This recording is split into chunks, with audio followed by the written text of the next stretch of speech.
Hi Jenny. ஹா சிவா. சிவா. என்ன இவ்வளோ தூரம்? கையில் என்ன லெட்டர். லவ் லெட்டரா? அது எப்படிங்க கரெக்டாக சொன்னீங்க? அதை மூஞ்சி எழுதி விட்டுருக்கேன். சென்ஸ்ல மனசுல பப்ளிக் எப்படி பிஹேவ் பண்ணுன்னு தெரியல. ஹலோ. ரோட்ல வந்து லவ் லெட்டர் கொடுக்குறேன். ஹலோ. பாக்குறவங்க என்ன எடுத்துப்பாங்க? ஹலோ. பேண்ட் போட்டிருக்க, ஷர்ட் போட்டிருக்க, ஹலோ கேர் வச்சிருக்க. Hello hello hello hello hello hello hello hello hello mind your words. என்னங்க நீங்கள் பாட்டு பேசிட்டே போறீங்க? ஆமா, என் வாய் நான் பேசுறேன். ஆனால் கேட்குது ஏன் காதுங்க? நீங்கள் பேசுகிற ஒவ்வொரு வார்த்தையும் ஹார்ட் ஆகும்ல. பொல்லாத ஹார்ட். 2 நாள் பேசி பழகின பொண்ணுகிட்ட ஐ லவ் யூ கொடுக்குற சீப்பான ஹார்ட்.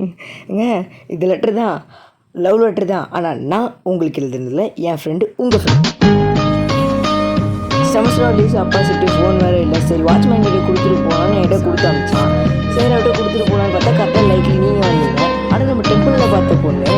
சரி இந்த பொண்ணுகிட்ட கொடுத்தா அவன் ஃப்ரெண்டாக தான் இருக்கும் கொடுத்துருன்னு பார்த்தா அதுக்குள்ளே என்னென்னமோ பேசிட்டீங்க. அதுன்னு சொன்னீங்க மனசில் பிஹேவியர் வேறு என்ன இல்லை.